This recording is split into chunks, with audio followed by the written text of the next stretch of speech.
सभी राष्ट्रवादियों का स्वागत है पॉलिटिकल बज में। दोस्तों, बिहार के अंदर में कांग्रेस पार्टी तेजस्वी यादव के साथ में खेला करने की राह में है। आपको बता दूं कि आज सीडब्ल्यूसी की मीटिंग होनी है कांग्रेस पार्टी की पटना के अंदर में। लास्ट सीडब्ल्यूसी की मीटिंग बिहार के अंदर में 1940 साल में हुई थी। आजादी के बाद से लेके अब तक कभी भी सीडब्ल्यूसी की मीटिंग बिहार के अंदर में नहीं हुई है। तो यह बताता है कि कांग्रेस पार्टी ने बिहार को कितना सीरियसली लिया है। हालांकि कई बार कांग्रेस पार्टी की सरकार बनी है बिहार के अंदर में अच्छी खासी, लेकिन कभी भी सीडब्ल्यूसी की मीटिंग नहीं हुई थी इससे पहले। अब क्योंकि सीडब्ल्यूसी मीटिंग पटना में हो रही है तो पूरे दिन आज बिहार ही चलेगा टीवी न्यूज चैनल में। अब सीडब्ल्यूसी की मीटिंग से एक मैसेज देने की तैयारी चल रही है कि देखो, सीट शेयरिंग में हम 76 सीटों से कम पे चुनाव नहीं लड़ेंगे इस बार। और अगर नहीं माने महागठबंधन के तेजस्वी यादव या राजद के लालू यादव, तो हम अपने से 100 सीटों पे मिनिमम चुनाव लड़ेंगे। ये इंडिया टुडे की एक रिपोर्ट कल आई थी जिसमें यह खुलासा किया है। अब दोस्तों, इसके पहले 2 दिन मीटिंग हो चुकी है बिहार को लेके। पूरी समीक्षा की है इन लोगों ने, कांग्रेस पार्टी ने, कि किन किन सीटों पे हम चुनाव लड़ेंगे, तो कौन कौन से कैंडिडेट हम उतार सकते हैं, क्या क्या पॉसिबिलिटीज है हमारी जीतने की। क्योंकि कांग्रेस सिर्फ सीट ही नहीं मांग रही है महागठबंधन से, वो कह रही है कि हमें हमारी जहां पे कांग्रेस मजबूत है वो सीटों पे चुनाव लड़ना है। और मुस्लिम बहुल इलाकों में कांग्रेस पार्टी फुल फ्लेजेड चुनाव लड़ना चाहती है इस बार। तो राजद तो मानेगी नहीं, क्योंकि राजद को पिछली बार 173 सीटों में से 75-74 सीट जीती थी और उसमें अधिकतर मुस्लिम डोमिनेटेड एरिया जो है सीमांचल का एरिया वो ही आया था। तो राजद तो चाहेगी नहीं अपने पेट में खुद खंजर भोंक ले। इसीलिए दोस्तों, अब कांग्रेस पार्टी एक तरीके से पॉलिटिक्स कर रही है, प्रेशर बनाने की कोशिश कर रही है महागठबंधन के अंदर में ही, कि अगर हमें हमारी मांग जितनी सीटों पे अगर चुनाव नहीं लड़वाया तो हम अकेले से 100 सीटों पे चुनाव लड़ेंगे।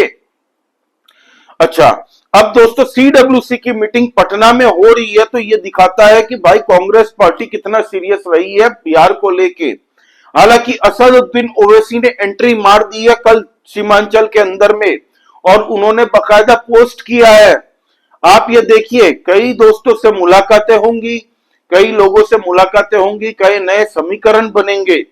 तो अब असदुद्दीन ओवैसी क्या मैसेज देने की कोशिश कर रहे हैं अपने ट्वीट से, आप सिर्फ अंदाजा लगा सकते हैं कि बिहार के अंदर में बहुत खिचड़ी पक रही है अंदर ही अंदर महागठबंधन के खेमे में। हालांकि असदुद्दीन ओवैसी ने कई कोशिश की थी लालू के घर के बाहर में। इन लोगों ने दोस्तों, कार्यकर्ताओं ने एआईएमआईएम के ये मांग रखी थी कि हमें आप ले लो महागठबंधन में, लेकिन सिर्फ 6 सीट मांगने से भी नहीं दी लालू यादव ने। अब दोस्तों, मजे की बात यह है, वीआईपी जो है वो अपने साहनी जी की, तो उन्होंने राजद को बकायदा 40 कैंडिडेटों की अपनी लिस्ट थमा दी है। ये न्यूज आ रही है कि हमारी ये 40 कैंडिडेट है, हम 40 सीटों पर चुनाव एटलीस्ट लड़ेंगे। ये वीआईपी पार्टी के जो मुकेश सहनी है, पिछली बार एनडीए में थे, इन्होंने 11 सीटों में से सिर्फ 4 सीटें जीते थे ये, और अब महागठबंधन के अंदर में जाके भाई साहब मांग कर रहे हैं 40 सीटों से कम में हम चुनाव नहीं लड़ेंगे। और डेप्यूटी चीफ मिनिस्टर का कैंडिडेट भी खुद को मुकेश सहनी ने बता दिया मीडिया के सामने। बताया तो तेजस्वी यादव ने भी खुद को चीफ मिनिस्टर का चेहरा है, लेकिन कांग्रेस पार्टी ने मानने से मना कर दिया। अब दोस्तों, सवाल यह है कि कांग्रेस पार्टी सिर्फ अगर 100 सीटों पर लड़ेगी तो उनकी सरकार कैसे बनेगी।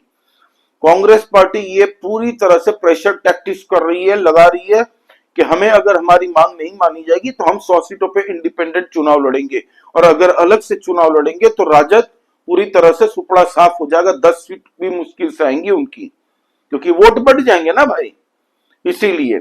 और कांग्रेस 100 सीटों पे अगर चुनाव लड़ेगी, इसका मतलब ये नहीं कि वो अकेले चुनाव लड़ेगी। 100% मुझे लगता है कि उनके साथ में जो महागठबंधन के दूसरे अलायंस पार्टनर्स हैं वो भी जुड़ जाए। सीपीआई, सीपीआईएम, सीपीआईएमएल, ये तीनों की मांग है कि हम बिहार के अंदर में इस बार 60 सीटों पे मिनिमम चुनाव लड़ेंगे। हालांकि अभी तक सीट शेयरिंग इसीलिए इन लोगों के बीच में फाइनलाइज नहीं हुई क्योंकि तेजस्वी यादव और लालू यादव चाहते हैं कि जितनी हो सके मैक्सिमम सीटों पे राजद चुनाव लड़ेगी। अब 60 सीट इसको दे दिए, 40 सीटें साहनी को दे दिए, वीआईपी पार्टी को, तो 100 तो यहीं पे हो गए। और कांग्रेस मांग कर रही है 70 सीट, एटलीस्ट 76 मांग रहे थे, क्योंकि उनका कहना है कि राहुल गांधी ने जो 15 दिन मेहनत की वोट अधिकार यात्रा पे, इतने जगह जगह घूमे, तो लोगों की भीड़ भी जुटी, लोगों के बीच में पॉपुलैरिटी भी, और महागठबंधन की बहुत बड़ी मदद की है राहुल गांधी जी ने। अपना 15 दिन का समय मिला के गरीब पसीने वाले लोगों से मुलाकात की, उनके साथ में हाथ मिलाया, गंदी कपड़े पहने हुए लोग, क्योंकि सुप्रिया श्रीनेत ने बिहारी लोगों के बारे में यही अभद्र टिप्पणी की थी, एक स्टीरियोटाइप बैठाने की बात की थी कि बिहारी मतलब पसीने से लथपथ, गंदे। एक तरीके से ये माइंडसेट है कांग्रेसियों का। तो कांग्रेस चाहती है इस बार कि भाई हम सीमांचल में अपने कुछ सीटों से चुनाव लड़ेंगे और कुछ सीट दलित डोमिनेटेड पिछड़े लोगों के एरिया में भी चुनाव लड़ेंगे। और राजद का वो भी वोट बैंक है, तो राजद अपने वोट बैंक में सेंध मारने थोड़ी देगी। तो हो सकता है कि कांग्रेस पार्टी सीपीआई माले के साथ में टच में है, और साथ ही साथ में यह भी हो सकता है कि प्रशांत किशोर को अपनी तरफ बुलाने की एक कोशिश चल रही है बैकग्राउंड पे। क्योंकि शुरुआत में मैंने कहा था, जब बिहार के अंदर में बात चल रही थी प्रशांत किशोर को लेके बहुत, तब मैंने एक बात कही थी कि ये लोग पूरी कोशिश करेंगे, राजद भी कोशिश करेगा कि एक काम करिए, कांग्रेस को बोलेंगे ये लोग, राहुल गांधी जी आप खुद बात कीजिए प्रशांत किशोर से, अगर वो आना चाहे महागठबंधन में तो। क्योंकि प्रशांत किशोर से भी इनको डर है कि प्रशांत किशोर अकेले भी चुनाव लड़ेंगे, कहीं अगर 8 से 15% के बीच में वोट शेयर अगर उनको मिल जाते हैं तो सबसे ज्यादा डेंट पहुंचने वाला है महागठबंधन के वोटर्स का। क्योंकि एनडीए के वोटर्स फिक्स्ड रहते हैं भाई, वो उतना डाइवर्ट नहीं होते। अगर नाराजगी रही तो या तो वोट नहीं देंगे एनडीए को, घर पे बैठ जाएंगे बिना वोट दिए, या फिर वोट देंगे तो एनडीए को ही देंगे।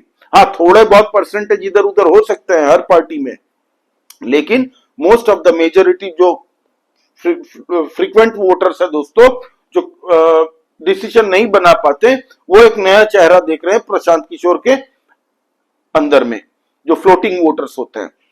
अब इसको लेके दोस्तों इस वक्त में बड़ी न्यूज यही है कि आज सीडब्ल्यूसी की मीटिंग होने वाली है, लेकिन कल पटना के अंदर में एक और कांड हो गया। वहां पे जो लोकल म्यूनिसिपालिटी होती है दोस्तों, उन लोगों ने जितने भी कांग्रेस के बैनर, पोस्टर, झंडे लगे हुए थे, उन सबको उतार रहे थे ये लोग, क्योंकि बिना परमिशन की इन लोगों ने बैनर लगा दिए राहुल गांधी के, सोनिया गांधी के, प्रियंका वाड्रा के, हर जगह पे झंडे टांग दिए कांग्रेस पार्टी के, ब्रिज के नीचे, कहीं 4 रास्ते पे चौक आता है उसके बीच में डंडा गाड़ के झंडा लगा दिया। तो ये इलीगल है ना भाई, आपको प्रॉपर परमिशन लेनी पड़ती है, आपको उसके लिए पेमेंट भी देना पड़ता है और बताना पड़ता है म्यूनिसिपालिटी को बकायदा एप्लीकेशन देके। तो इससे कांग्रेसी कार्यकर्ता भड़क गया कि कल हमारे राहुल गांधी जी आ रहे हैं, तो आप लोग बैनर, झंडे, पोस्टर ये क्यों हटा रहे हैं। तो भिड़ गए वहां की प्रशासन से। हालांकि धक्का मुक्की हुई थी, भीड़ भाड़ में बहुत धक्का मुक्की हुई थी, लेकिन इससे ज्यादा कुछ फर्क नहीं पड़ता। अब सीडब्ल्यूसी की मीटिंग से क्या निकल के आता है ये तो हमें शाम तक पता चलेगा, कल तक पता चल जाएगा। जैसे ही कोई नई अपडेट आती है मैं आप लोगों से डेफिनेटली शेयर करूंगा। वहीं पे नीतीश कुमार की बात कर ले, नरेंद्र मोदी जी की बात कर ले, अमित शाह जी की बात कर ले, बीजेपी के कैडरों को ऑलरेडी भेज दिया है कि जाओ गांव गांव में तुम अपना काम शुरू कर दो। ऑलरेडी वो लोग गांव पहुंच के काम करना शुरू कर चुके हैं, मोबिलाइज कर दिया है बीजेपी के सारे कार्यकर्ता, जदयू के कार्यकर्ता सब आपस में मिलकर टीम बन के काम कर रहे हैं। ऐसा नहीं है कि जदयू के एरिया है तो बीजेपी कार्यकर्ता काम नहीं करेंगे, नहीं, जदयू का एरिया तो वहां पे बीजेपी कार्यकर्ता जाके भी काम कर रहा है, बीजेपी का एरिया तो वहां पे जदयू कार्यकर्ता भी जा रहे हैं। तो एक टीम मैनेजमेंट दिखती है इनके बीच में। और अब आप यकीन मानिए दोस्तों, नवरात्र के बाद में बिहार के अंदर में घमासान मचने जा रहा है, कैंपेन पे कैंपेन दोनों तरफ से शुरू हो जाएगा। एनडीए की तरफ से सीट शेयरिंग का फॉर्मूला ऑलमोस्ट तय है, थोड़ा बहुत चिराग पासवान को लेके बात मीडिया में उड़ रही है, लेकिन ऑलमोस्ट बात तय है। क्योंकि अमित शाह जी से जब पूछा गया उन्होंने कह दिया कि आप हमारे पे छोड़ दो, 40 सीटों पे हमारी चर्चा कई बार हो चुकी है और फाइनलाइज भी ऑलमोस्ट हो चुकी है। सही टाइम पे हम इसको पब्लिक के सामने लाएंगे, बाद मीडिया को बताएंगे। और सही टाइम क्या है मैं आपको बताता हूं, जब इलेक्शन कमीशन घोषणा करेगी चुनाव की डेट्स की, उसी वक्त में बीजेपी अपने सीट शेयरिंग फॉर्मूले को बताएगी, बिहार के लोगों के सामने भी और मीडिया के सामने। तो ये है दोस्तों इन दोनों का फॉर्मूला। कांग्रेस पार्टी न 3 में है इस वक्त, न 13 में है, पूरी तरह से कंफ्यूज्ड है। अब बिहार के अंदर में सीडब्ल्यूसी मीटिंग करना, इसका एक ही मैसेज जाता है कि हम प्रेशर पॉलिटिक्स करेंगे, कि जिस तरीके से दिल्ली के अंदर में केजरीवाल के खिलाफ में हमने चुनाव लड़के भले हमें 0 सीट्स मिली, केजरीवाल सत्ता से बाहर हो गया, उसी तरीके का यहाँ पे भी हम कर सकते हैं अगर हमारी मांगे पूरी नहीं की तो। और लालू यादव वो चारा चोर टार्जन जंगल राज का इस वक्त में सबसे ज्यादा बौखलाया हुआ है कांग्रेस पार्टी से।